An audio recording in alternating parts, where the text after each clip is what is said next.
The fact is that today he is working a lot with information. You are all hostages to what he says, this information. But in real politics, he is going for agreements. Today, he will be negotiating with everyone, including with Ukraine. Do you think he can go behind your back and make a deal with Russia? He cannot, if you do not want it. My native Azerbaijan did not allow this to happen. To three at once. The Russians, the French, and the Americans. To three, we didn't have nuclear weapons, we had nothing. We did not allow them to do this. Will you really allow this to happen? You have a larger population, and geographically you are in a very good place, and all of Europe depends on you today, because if Ukraine falls, the European Union and NATO will fall. And therefore, you can play this to your advantage. Notice how in Europe today there is a lot of unrest and wavering, how they have come to this movement out of fear. Therefore, I understand what processes are underway. And in order to answering your question, am I scared? No, I'm not scared. On the contrary, I am pleased that in this whole situation, my native Azerbaijan and very dear Turkey to me have conducted themselves with dignity over the past 3 years regarding this war, regarding Ukraine. And in principle, notice how they defend their interests. Look, take an example. Nobody liked Turkey today. Nobody liked it. At the beginning of your war, how much dirt was thrown here in Europe and in your information field. And today it turned out that all of Europe wants Turkey to provide security guarantees to the same Europe, also to Ukraine. Turns a blind eye to some problems in the Middle East. 7 billion were allocated to Syria. 7 billion were allocated to Syria. And why? Because there the United States and Israel have different interests. A revolution is beneficial to them today. That is, when we understand all this, we must understand what processes are taking place. And Ukraine must understand that Ukraine today is such a tempting piece, such an apple of discord. And it is very important in this situation for you to become stronger yourselves. Only the strong are respected in this life. Only the strong. Azerbaijan would not be respected if we were not strong. With Armenia, you see, it's running around like a bride ready for marriage. It ran to Russia for 30 years. When it didn't work out in Russia, it ran to Europe. In Europe, well, Biden was sitting here. They thought it would be like that. Biden is no longer there. Biden is no longer there. It comes running and immediately says, I agree to all the other points, let's sign this. Now he will go on May 9th. And the Azerbaijani president has not yet decided whether he will go there or not. Notice, what did the Russian president do? He sent Valentina Matvienko to Baku to test the waters. She was received very poorly in Azerbaijan. Coldly, that's not the right level. What did Putin do? A few days later, he got Lukashenko and Rahman together. The three of them organized a call to the Azerbaijani president with an invitation for May 9th. What, you couldn't call by yourself? Why do you need such advocates? Because the situation between Azerbaijan and Russia is very tense after the plane was shot down. Armenia cannot afford this. Georgia and all the others cannot. But we can because we have become strong. The army, the military-industrial complex, Turkey, Israel, Pakistan. Do it. You have all the capabilities for this. But the main thing is consolidation. I won't get tired. I have a callus on my tongue. That's the main thing. Don't, you see? Today, Trump is not succeeding.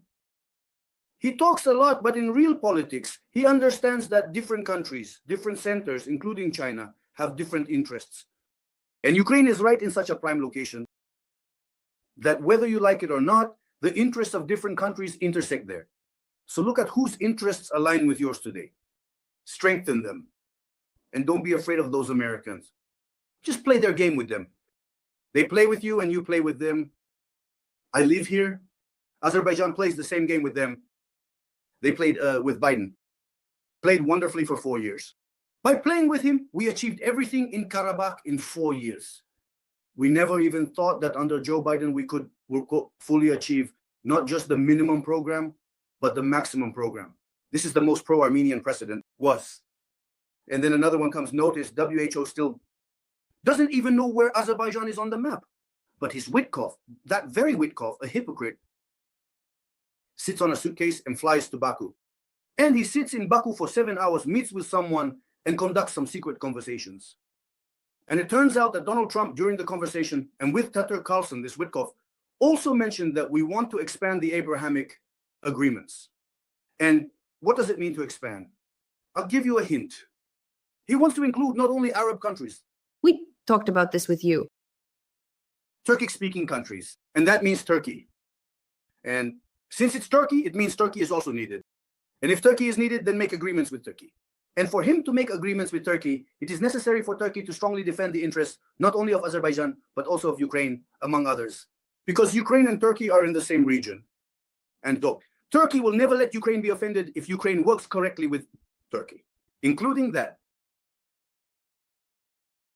Pashinyan's position, Mr. Yunus, was, to put it mildly, disappointing because after everything he had such bravado, leaving the CSTO. He returns the ring, befriends the French, and then says he's going to Moscow on May 9th. Well, this is, of course, a disaster. But, if Ilham Aliyev ends up there too, it will also be a disappointment for me. I won't be. Right now, not taking any side in this matter. Pashinyan, no, just really surprised me.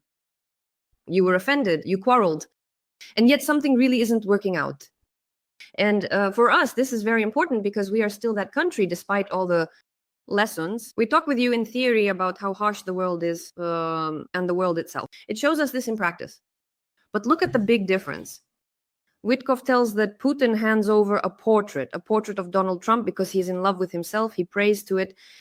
And President Zelensky brings to the White House photos of prisoners of war, exhausted, tormented, thin. So we are talking about different things. We don't care who Donald Trump is infatuated with or in love with. We want to fight for our people. We still, despite the state of the world, remain a country that fights for principles as well. We will be wrapping up with Turkey because we have discussed the strategic importance of this country. Indeed, I remember myself asking you when we were just getting to know each other, I said, how is this possible? These nasty Russians go to Turkey for vacation. Yes, what is this about? This should not be allowed. You had to spend a lot of time explaining that this is not the worst thing that could happen. What is more important is what is actually happening there with this aid. But now Turkey, Akakan, is in turmoil. How does it look from the outside? The mayor of Istanbul is being arrested. A top opposition politician, one of Erdogan's main opponents. Of course, the most banal and simple explanation is immediately seen in this. Erdogan is dealing with his competitor. Moreover, there is now talk of early elections, which supposedly are also beneficial for Erdogan because he has exhausted his term limit as president. Well, if these are early elections, then it's as if you haven't completed your term, so you can run again. Many twists and turns. I understand that there are many aspects involved, including corruption or lack thereof. But ultimately, Mr. Yunus, I heard the idea that Turkey is a country where probably another leader with different views and approaches would not be able to lead this complex country. Yes, the situation in Turkey itself is very complicated. We understand there are Kurds, non-Kurds, and more. What is happening in Turkey now? Because we are concerned, as Turkey is our strategic partner, and as President Zelensky says, certainly our friend, we want everything to be well for Turkey. With the arrival of Donald Trump, as you understand, what? I have emphasized this many times in conversations with you and in my lectures. When I travel to Azerbaijan, I also clearly emphasized there that the reformatting of the entire world is beginning. And now we are living in real time as this reformatting is happening. And regarding Turkey, precisely during this time, from November 5 to January 20th, achieved great success in Syria, which it had been striving for 10 years. And if we consider the entire period of President Erdogan's rule, I can tell you that after Mustafa Kemal Atatürk, who founded modern Turkey and preserved Turkey as a state in general, after the collapse of the Ottoman Empire, the second leader who can be compared to him in scale is precisely President Erdogan. If we compare the style of governance that President Erdogan uses today, but compared to Atatürk, he is a democrat squared, maybe even cubed, because that authoritarian style, a cruel, not just strict, but cruel style that was inherent to Atatürk. Today, it's not him. He was even stronger than Pinochet. Pinochet did. In Chile, a lot of what Atatürk did. The authoritarianism of Erdogan himself was a demand, most of the time, and the position of a regional power that Turkey held. That tempting peace, as a Black Sea country, as a Mediterranean, as a Middle Eastern country, as a Muslim country, so as a European country. All of this expanded the zone of interest. And look at how over these 20 years, this Turkish ship has led to a situation where today everyone takes Turkey into account. Because when events of this type occur in the world and you are taken into account, he doesn't have nuclear weapons. He is not a permanent member of the Security Council. Yet both Washington is interested in his loyalty, whether it's the times of the Democrats or during the times of the Republicans. The Kremlin is constantly interested for 25 years, as long as there is an authoritarian ruler there, and many in Europe as well. And I remind you of Turkey's success in the South Caucasus, and the fact that Turkey hadn't been in the South Caucasus for 100 years, and now it is there. I am talking about Turkey's leading role in the organization of Turkic states, something that Turgut Özal tried to initiate right after the collapse of the Soviet Union at the very beginning of the process. And this is real. Today, it has been translated into a tangible dimension. President Erdogan, look, leading Turkey, and there, the leading role played by my native Azerbaijan and such powerful Central Asian countries as Kazakhstan and Uzbekistan, among others. And now everyone is talking about this structure, and everyone wants to somehow join this structure, including Russia. And today we see that the same Donald Trump, through his assistant, Witko, is planning and engaging in promising agreements with the Organization of Turkic States, among others. And of course, not everyone likes this, and interests do not always align. In the Middle East, in countries like the United States of America, Israel, Iran, Russia, that's just me. Here's a list of these specific countries. And there are some countries, including those from the Arab world, whose interests did not align. For example, Egypt's interests did not align. And there are those that constantly align, like Qatar. So there are situational interactions. For example, the situational interaction between Russia and Turkey as well. When necessary, they clashed in Syria and in Libya. And when it was needed, Turkey expelled them from Syria. And yesterday, the president of Turkey and the new leader of Syria signed an agreement on a permanent Turkish military base in the city of Palmyra.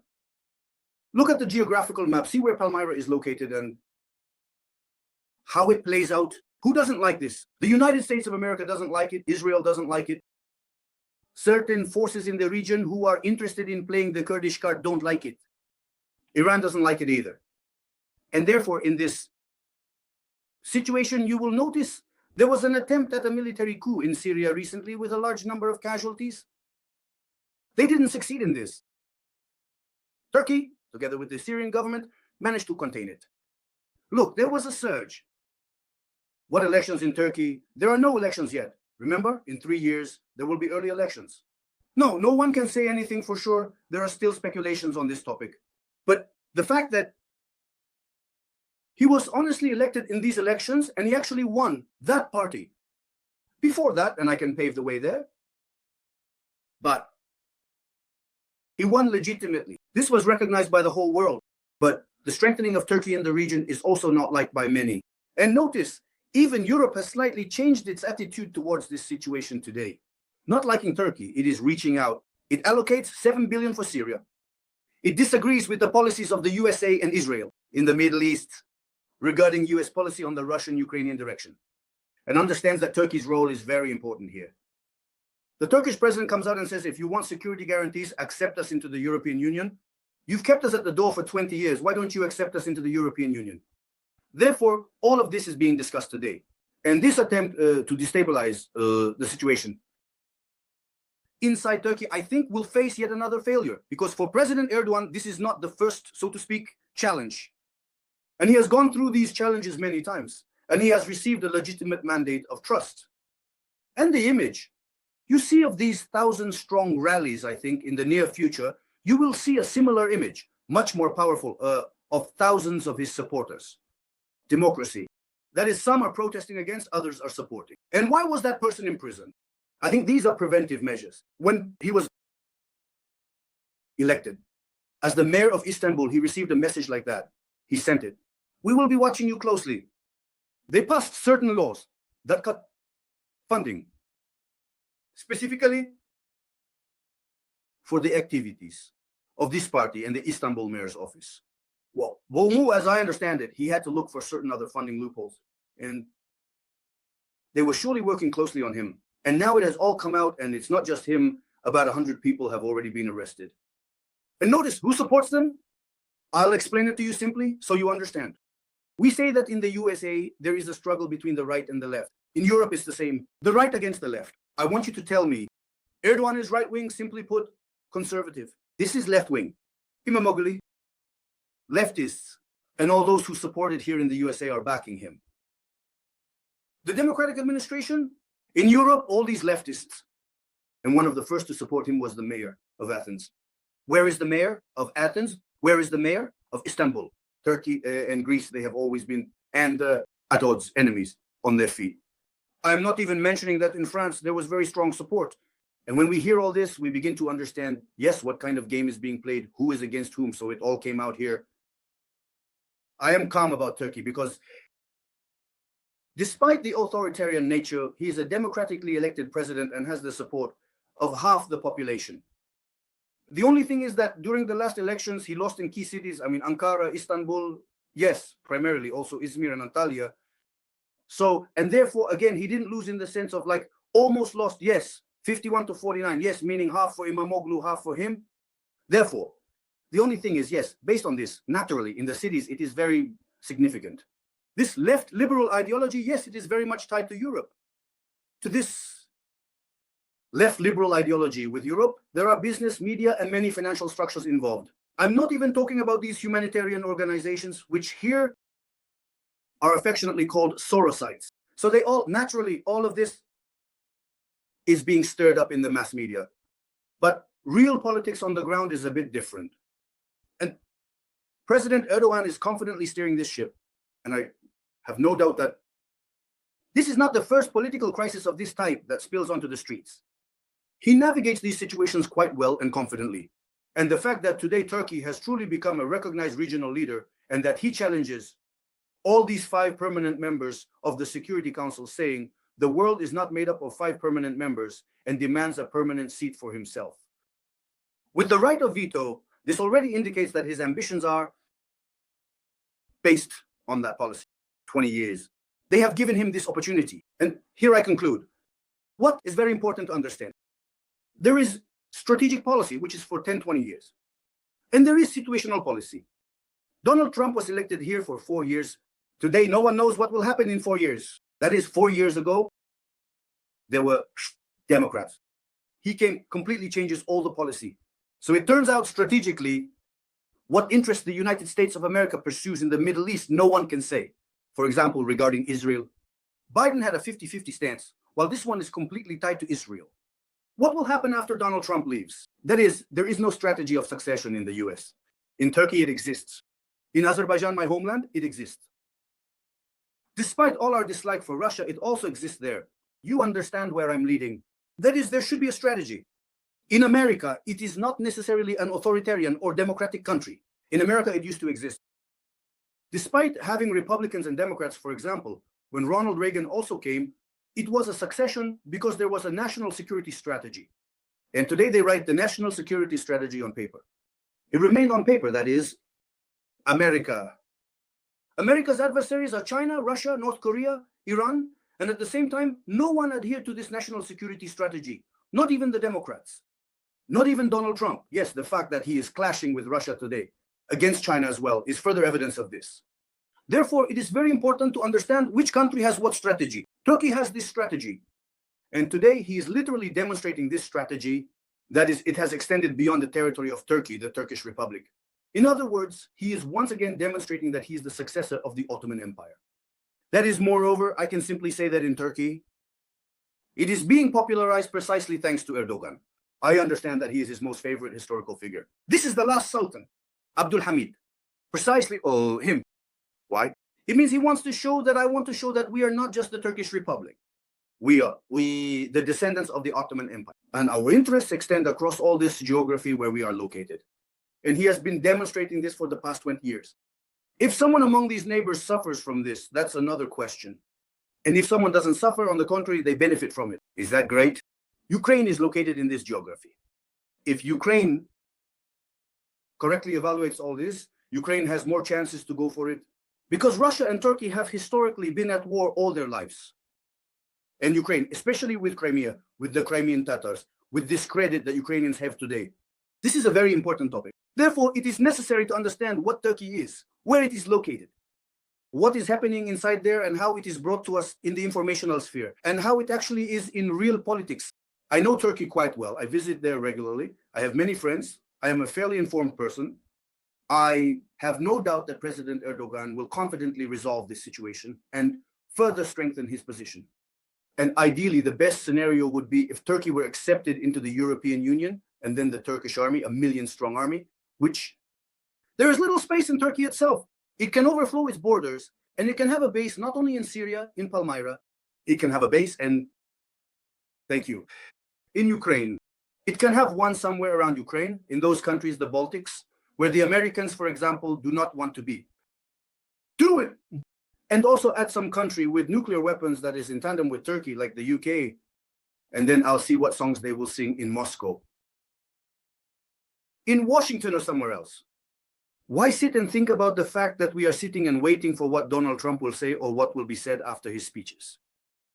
Take care of your own agenda. As they say, the salvation of drowning people is the work of the drowning themselves. And again, do not trust the Donalds bearing gifts, especially from the West.